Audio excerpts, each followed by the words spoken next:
Hello, everyone. Here to continue onwards. We're going to begin today looking at the digestive system, or I should say the digestive/absorptive system. So up to this point, you should be knowledgeable on the respiratory system, how all of the oxygenation of the blood happens, the transport of the oxygen, removal of carbon dioxide waste. We should be then understanding how the respiratory system integrates with the circulatory system, with the heart, the cardiovascular system, also the role of lymphatics, how the immune system protects the body as well. So all of those systems have a lot of anatomy, have a lot of physiology. When we get to the digestive system, I think this is going to be, in my opinion, the easiest system of all that we cover.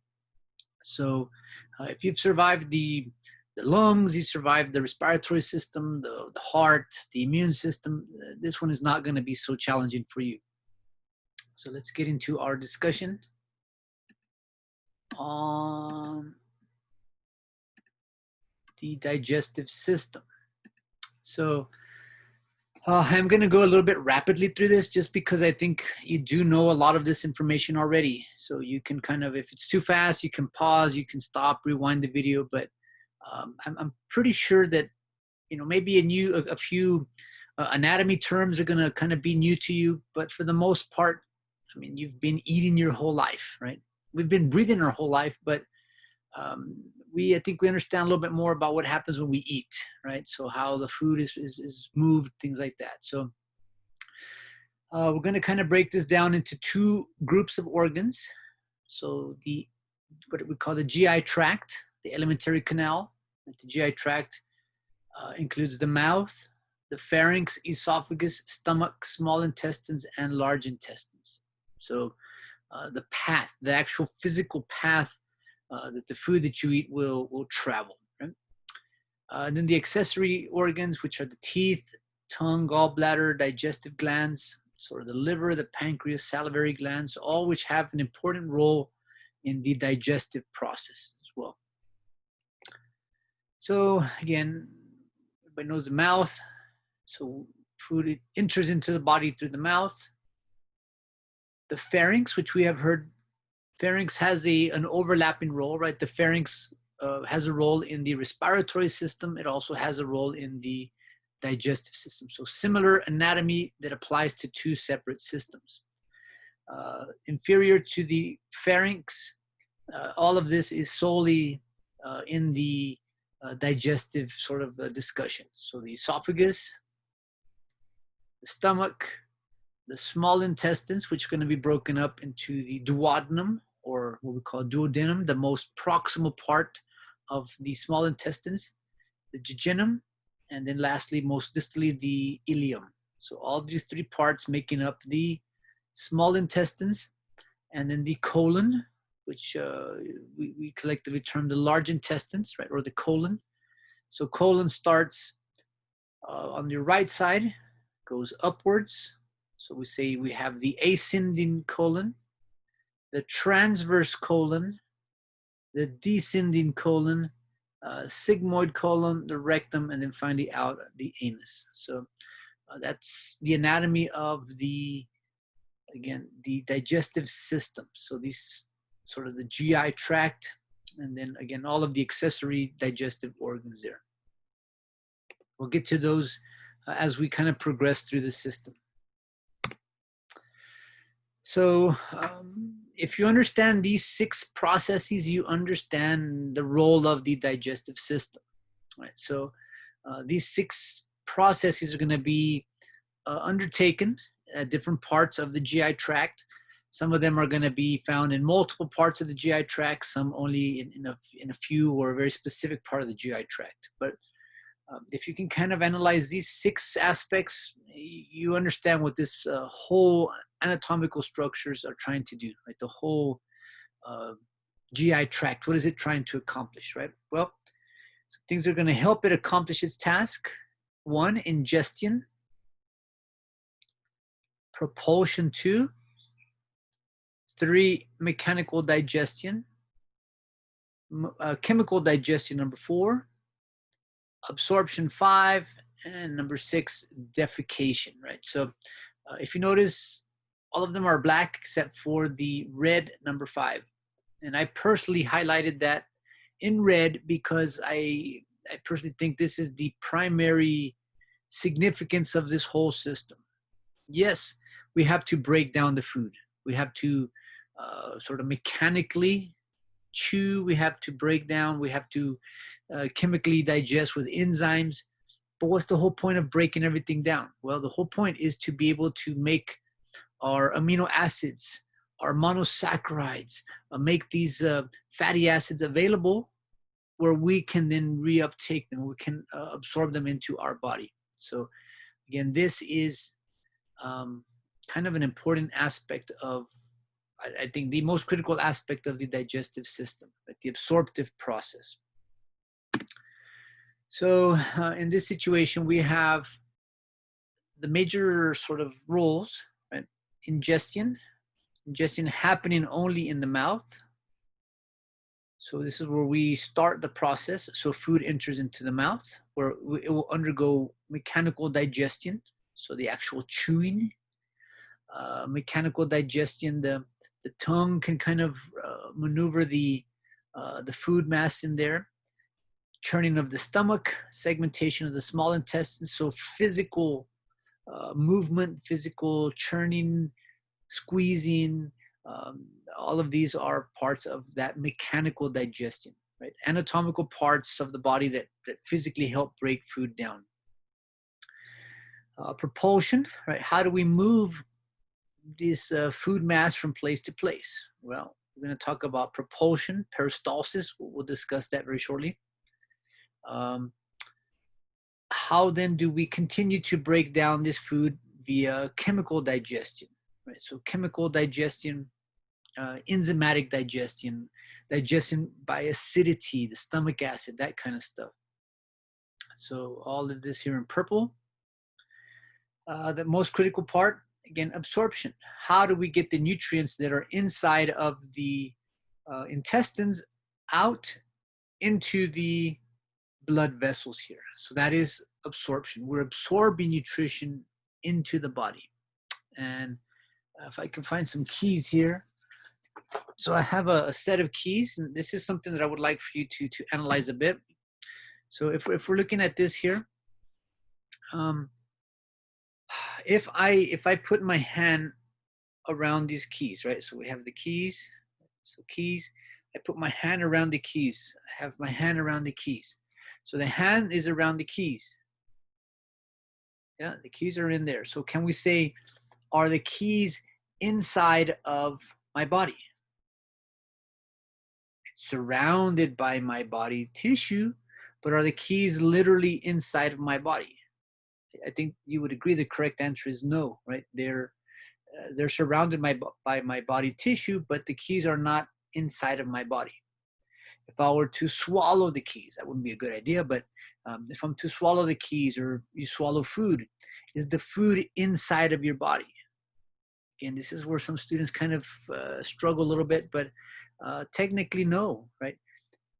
Food in the GI tract is still not technically in the body. It's surrounded by our body mass, right? Surrounded by body tissue, but it still hasn't actually left that lumen of the intestines of the GI tract and entered into our actual bloodstream, right? That process is accomplished by absorption. So once the nutrients leave that hollow lumen, they diffuse, or they're actively transported into the body, into the blood circulation, then we say that nutrient has been absorbed. It is now inside of the body, right? So if I could somehow magically squeeze so hard I break the keys down, and then those keys start to absorb into my hand and then circulate into my body, then that would be like absorption, right? But absorption is unique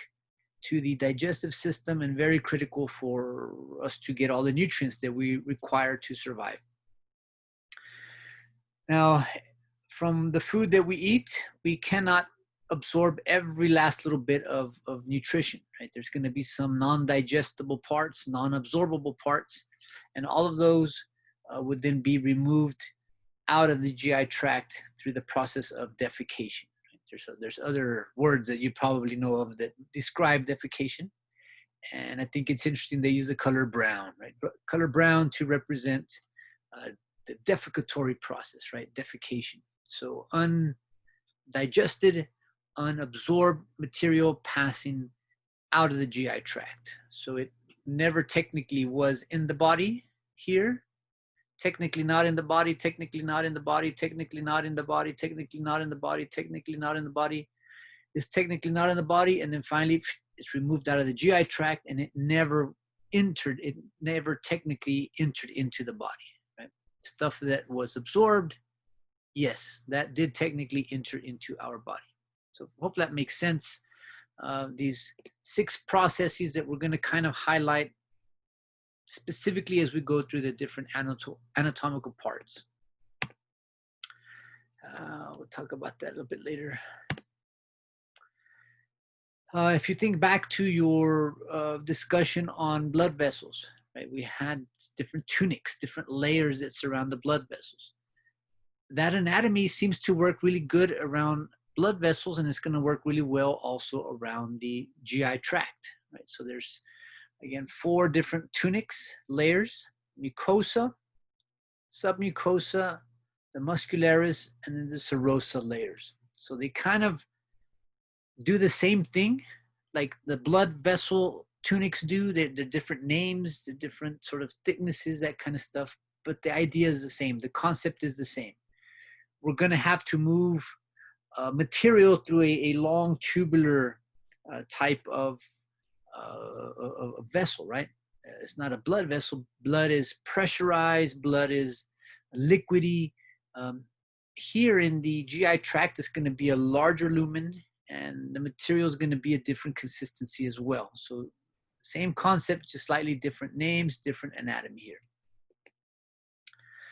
So again, looking at the sort of most internal, the deepest layer, the mucosa. So there's our mucosa.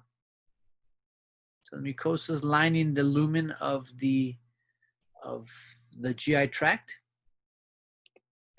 Submucosa, so above, right? And then the muscularis layer. If you can imagine, well, muscularis, that involves the musculature, right? So we have these smooth muscles, these circular smooth muscles that, like in blood vessels, can constrict.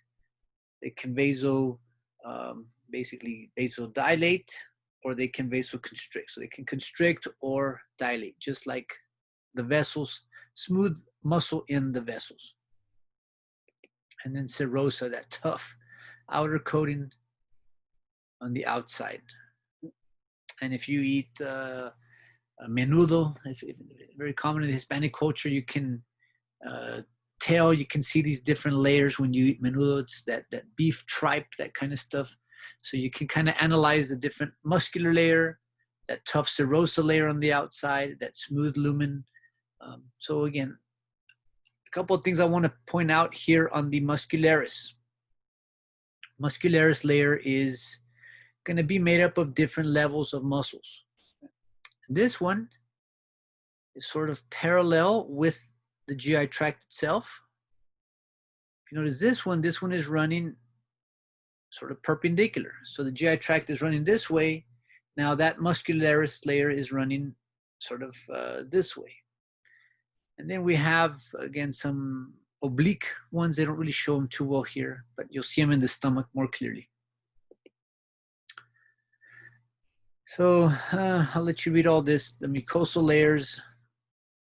This is the one that's the most sort of dynamic. So muscularis layer, responsible for segmentation and peristalsis. Okay, this is going to mean something very shortly. Right? So segmentation and peristalsis. So let me start here, right? So peristalsis. Going back to muscle physiology, the more that you stretch a muscle, the greater that it will contract, right? Well, if we're eating and we have this food mass, it stretches that muscle, so it triggers then a sort of a contraction response. Well, so it pushes it further down, which then now stimulates this muscularis layer to contract, which pushes it further down, which stimulates this muscularis layer to contract. And by doing that, it kind of pushes things down, down the track. Segmentation is an alternating type of sort of squeezing, relaxing, squeezing, relaxing, squeezing, relaxing, squeezing, relaxing. So the whole GI tract wall actually will contract here, and then it'll contract here, and then it'll contract back up here, and it continues, right? So we contract here, we relax here, and contract here. We relax here, and then go back and contract here. So by doing this, by churning and churning and churning and down and up and down and up and down and up, what's happening basically is the actual GI tract is like chewing, like your mouth can chew. This tube is actually chewing and grinding and crushing and mixing all the contents of that GI tract. That's what we call segmentation. Right? So two methods that the muscularis can move material down that GI tract. So segmentation and peristalsis. So the mouth, again, you know the mouth. I'm not going to elaborate much on the mouth here. So the mouth. So the anatomy, the teeth, palate, soft palate, hard palate. So the tongue, our tongue is important in basically the chewing process. We know it's involved in speech, taste, swallowing, but as far as moving material down the GI tract, the tongue has an important role. So the tongue will reposition and mix food before and during chewing, right? So when stuff gets in there, your tongue sort of automatically starts to position where it doesn't get injured and where food can be processed, it can start to be mechanically digested. Vocabulary here, right? So when the hamburger is outside, and we call it food, right? When we put the hamburger in and we start chewing, I don't know if you've seen little kids when they're chewing, they open their mouth and you see all this chewed up mess. We don't technically call that food anymore. That becomes now a bolus. It's a little fluidy sort of mass of chewed up hamburger, whatever you're eating, right? So food is on the plate. When it's chewed in the mouth and processed by the tongue, mixed with salivary enzymes, is now called the bolus, right? So the bolus, that little food mass, that little food ball. It's not a food ball, it's a bolus, right? A little mass of chewed up hamburger, whatever you're eating. So again, our tongue involved in the taste process. We have our different taste buds and salivary glands. So we have extrinsic, intrinsic salivary glands. So, you smell something, smells good, I'm fixing to eat. You sit down by the force of habit, maybe some sort of Pavlovian type of response, dinner bell or your schedule, whatever. Then when we know we're fixing to eat, sort of autonomically all of our salivary glands start to release saliva, sort of preparing the mouth, making it moist to allow for, again, lubrication of the food that will be sort of introduced to the mouth, and then the chewing process to help moisten, which will make the swallowing process a little bit easier. So salivary glands cleanse the mouth, moisten and dissolve food chemicals, aids in bolus formation, and we begin the process of chemical digestion of carbohydrates at this point as well. So saliva is basically water, so electrolytes, some enzymes There's our IgA, secretory IgA, part of our innate immune system. Even some wastes can be found in the saliva. Mucin. So again, but again, primarily water, primarily for the lubrication of the mouth prior to sort of moving it beyond the rest of the GI tract. So what are the processes that happen in the mouth? Not all 6, right? Not all 6 happen in the mouth. Actually, only 4 happen. So ingestion, unique to the mouth. Mechanical digestion, mastication, the chewing process. Chemical digestion, salivation, which gives us the amylase, the lipases, and then propulsion. So the deglutition process, the swallowing process. So 4 of the 6 processes happening in the mouth. No absorption of nutrients yet. So the swallowing process is an elaborate sort of deal. It seems pretty simple.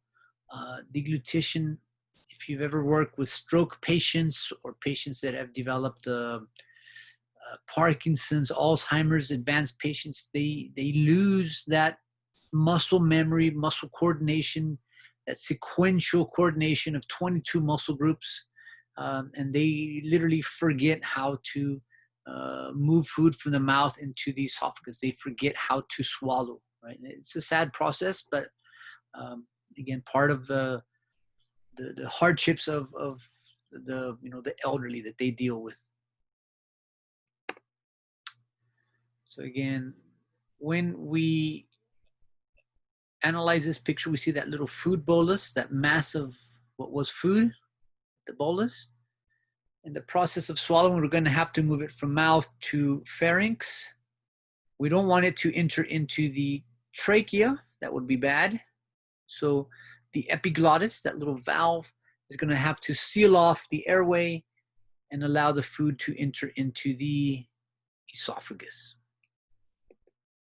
So you can see the bolus starting to move.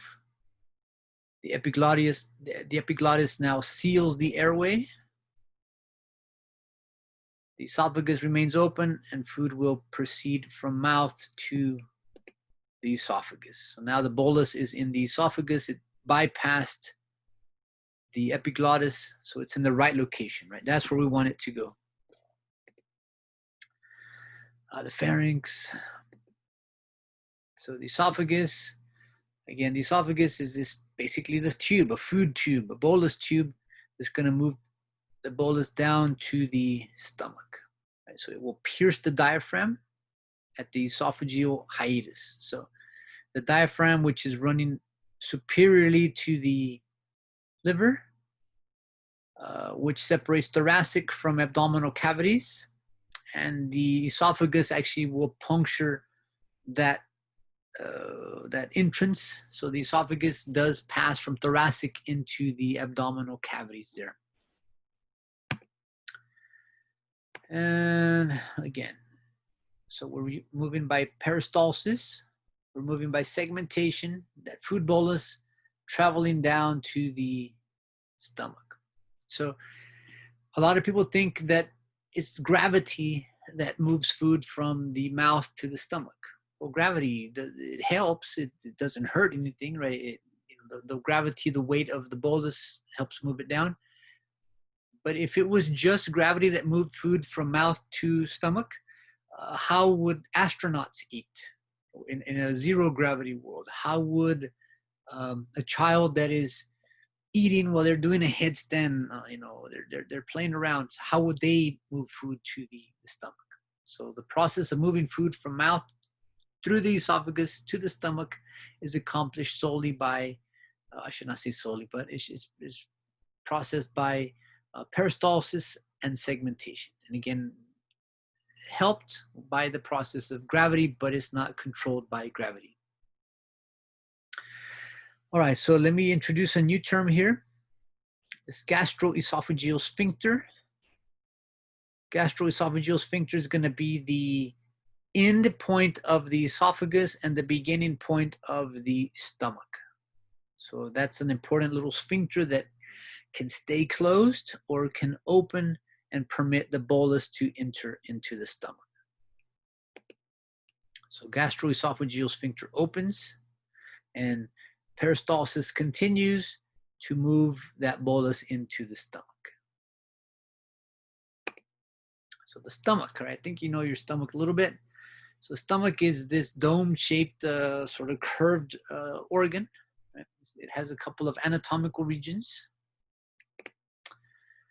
So here is our stomach, right? And the inside, in the lumen, we have all of these rugae, all these curves, these sort of, you see all these little bumps and ridges. That's what we call rugae, rugae of the mucosa.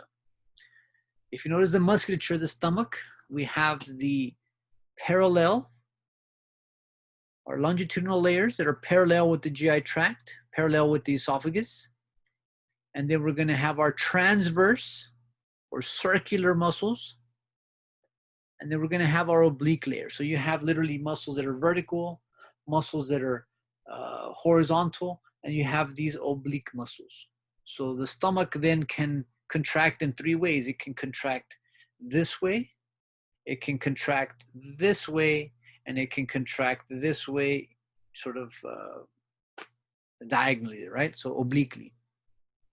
So again, a lot of dynamic ability because of these three muscular types, three muscular angles of the stomach. A lot of movement can happen here. So again, we begin at the gastroesophageal sphincter, and we're dealing with the stomach all the way until this pyloric valve or pyloric sphincter here. So that's the sort of the most distal part of the stomach, the gastroesophageal sphincter being the most proximal part of the stomach there. So just kind of giving you a perspective of where we would find the stomach, right? It's underneath sort of the liver. So deep to the liver, a little bit lateral to the left side, inferior to the diaphragm, inferior to the thoracic cavity there.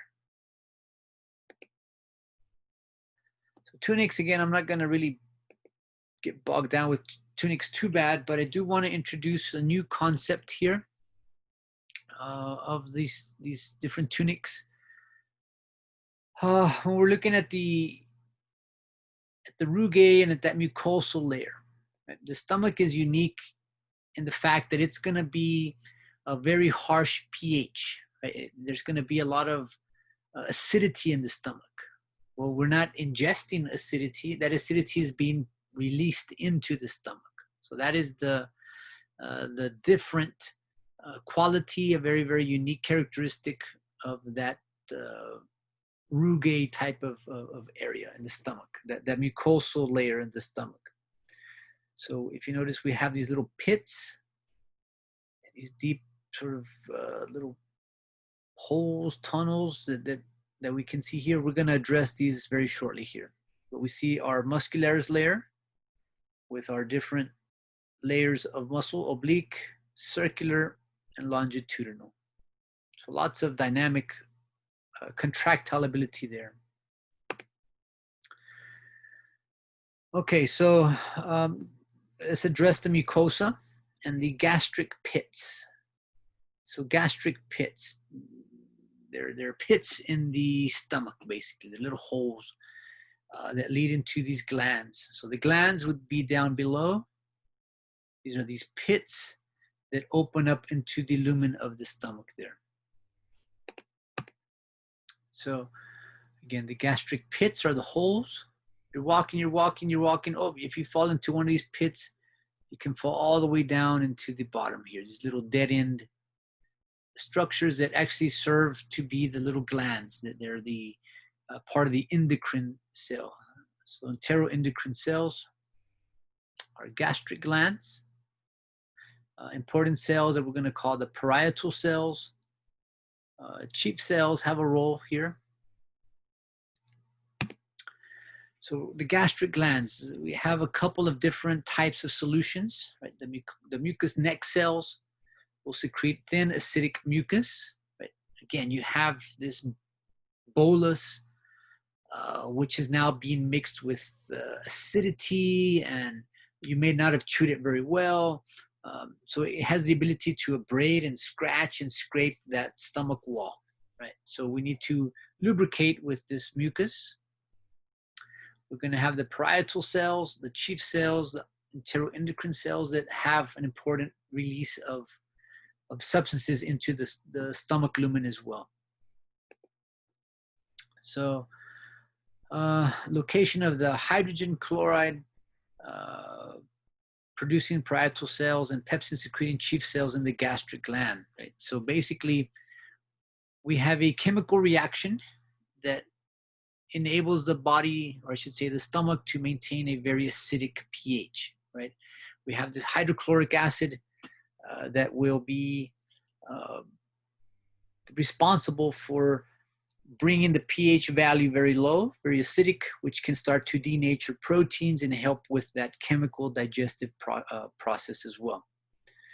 So let's look at the parietal cells, right? So the glands in the fundus and body produce most of the gastric juice. So the parietal cell secretion is what's responsible for that very, very acidic environment, right? pH of about 1.5 to 3.5. which is strong enough to denature proteins, activate pepsin, and kill many bacteria. So part of the innate immune system, important in chemical digestion and the activation of pepsin, which is this sort of positive feedback mechanism that helps the stomach regulate its pH. Chief cells, they inactivate enzyme pepsinogen, activated to pepsin by hydrochloric acid and by pepsin itself. So again, we have this feedback mechanism that ensures that the stomach pH is always acidic there. Now, this is good in terms of helping us to digest food, or bolus, right?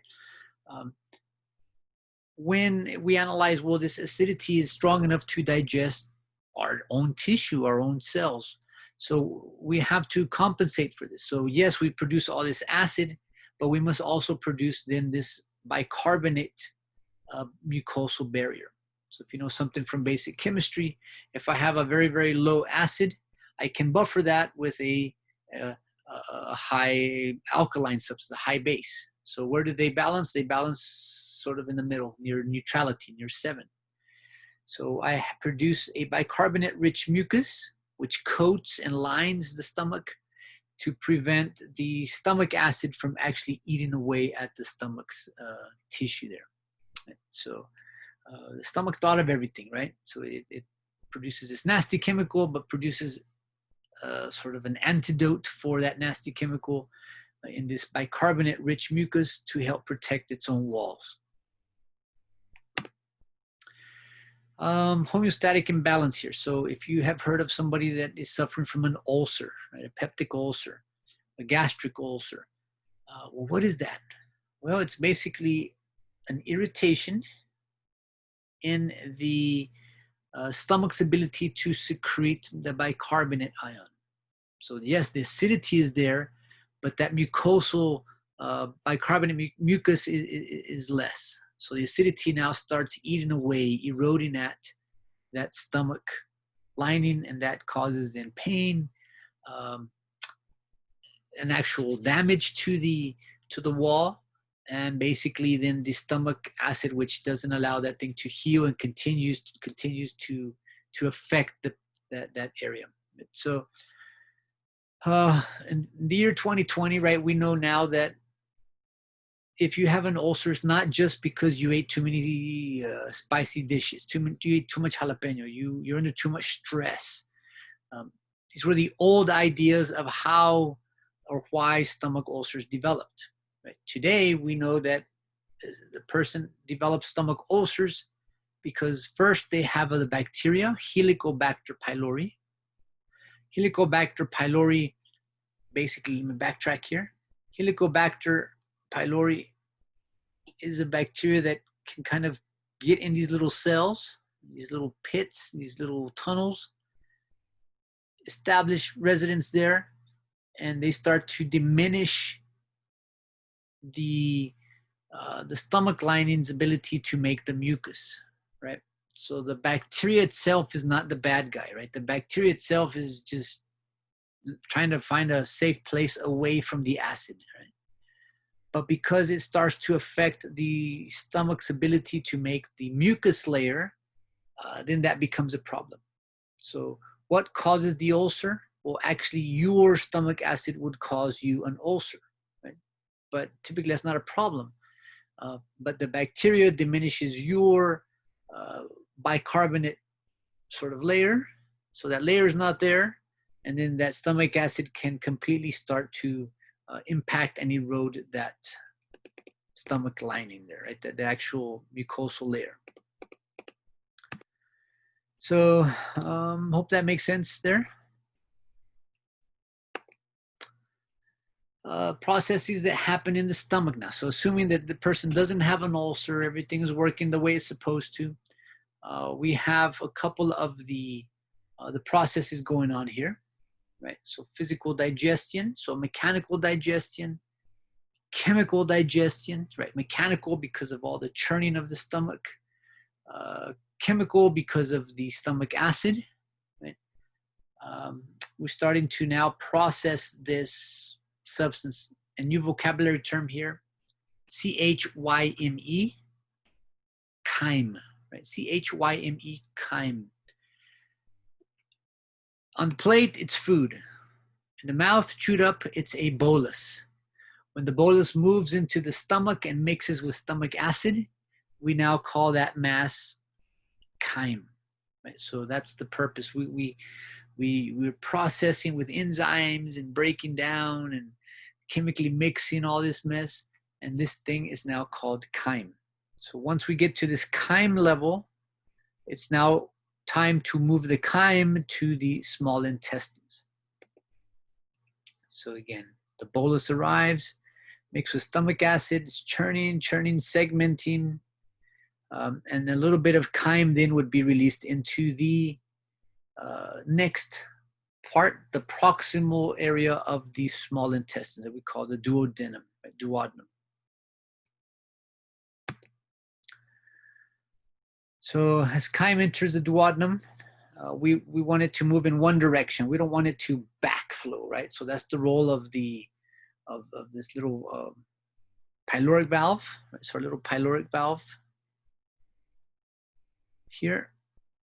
So we'll seal, allowing the chyme to move onwards and not backflow into the stomach. So chyme depends on what you're eating, what kind of food that you ate will determine how long it takes to process. Right? So carbohydrate-rich chyme moves quickly through the system. When we eat a lot of fatty foods, it moves a lot slower through the system, right? So again, depending on what you eat, determines how fast it flows through the system. So the gross anatomy of the small intestines, again, about 2 to 4 meters long. So it's quite long, right? From the pyloric sphincter to the ileocecal valve. So the pyloric sphincter being the transition between stomach and small intestines. And then at the ileocecal valve, we leave the small intestines and enter into the colon. So again, first we hit the duodenum or duodenum, jejunum, and then the ileum. So that you kind of process that anatomy there for a bit.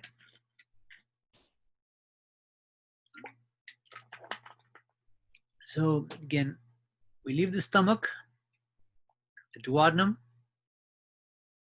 so the jejunum, and then more proximately the ileum down here. So in the duodenum, this is a very busy place, a lot of things happening. So the duodenum is getting chyme from the stomach, but it's also receiving bile from the liver and is receiving pancreatic enzymes from the pancreas. So three sort of things get deposited here in the duodenum. So very, very busy place. So where are we at right here? So here's our curve, that curve area. So that curve area is what we call the duodenum. So the duodenum receives the chyme from the stomach into the lumen. It's going to receive the bile from the liver. Bile gets dropped into the duodenum. So we call this the hepatopancreatic ampullae and sphincter. So it's receiving information from the pancreas, pancreatic enzymes, and bile at the same time from the same duct. So hepatopancreatic ampullae and sphincter. And then that major duodenal papilla is right there. So that's where we're going to allow the liver and pancreatic secretions into the duodenum. And again, busy, busy place.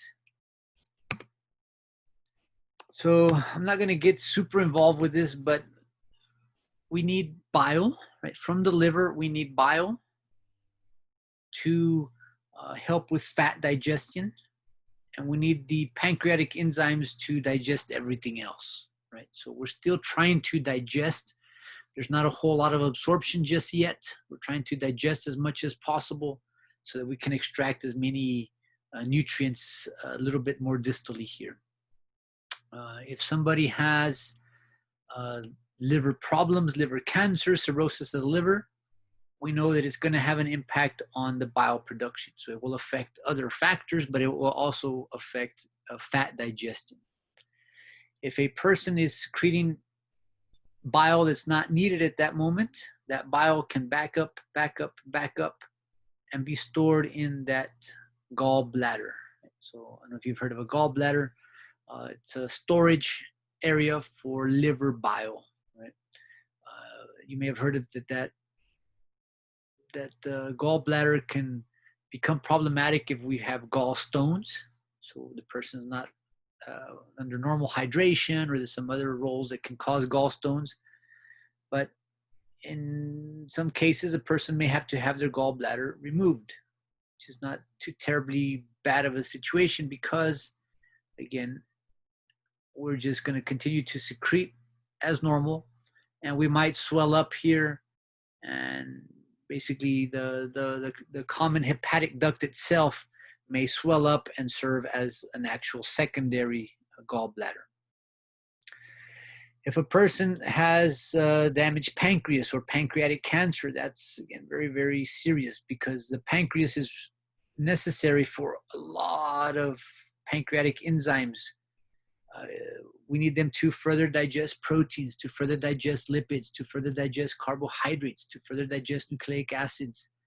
So basically, if your pancreas is damaged, you're not going to be functioning in as far as being able to digest food, right? You know, the pancreas also a big role in the production of insulin. So a lot of other factors that the pancreas is important for. But here in the digestive role, has a big role in the duodenal secretions. All right, so we're at the intestines here, small intestines. And the anatomy of the intestines is geared to basically slow material down as it's passing through here and to provide surface area for absorption. That's the big role, right? We're trying to absorb nutrients as they pass through here. So we're going to have three ways of doing this, right? Circular folds or plicae, villi, and then microvilli. So if you can imagine the lumen of the small intestines as like a bunch of speed bumps. If you're driving somewhere and you see a speed bump, oh, you got to slow down so you don't bump your head on the roof. So we have these speed bumps that we call the plicae, right? These circular folds. So this is a circular fold, a circular fold, a circular fold, circular fold. So all of the plicae in the lumen.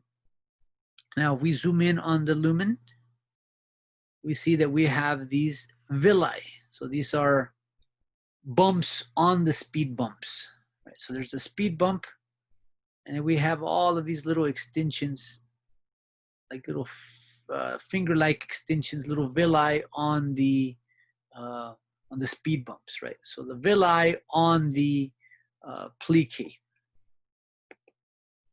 So the villi are finger-like extensions, about 1 millimeter, so pretty small. And what they do, they are trying again to extend a little part of the mucosa to allow for greater surface area. The more surface area, the more that we can sort of absorb. So again, we have the big bump, which would be the plicae, and then we have little fingers on the plicae, and then the microvilli are little fingers, smaller fingers on the speed bumps, right? So it's the speed bump, the plicae with villi, and then villi on villi. So microvilli on villi. So we consider these the brush border, right? So the microvilli. All right, so this would be part of the speed bump, the plicae, in which we have the villi. And if we zoom into the surface of the villi, we see the microvilli. So the whole point is to provide a lot of surface area for nutrient absorption, right? Where the nutrition can now leave the lumen and start to enter into the body, into these blood cells there. So important, important, important, important.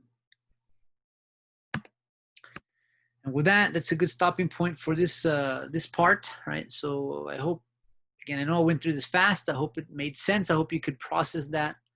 I think you're going to find this not that terribly challenging, but I still need to continue with the colon. So the next slideshow will address the colon and the remainder of the GI tract. Right? All right, so keep an eye out for that one.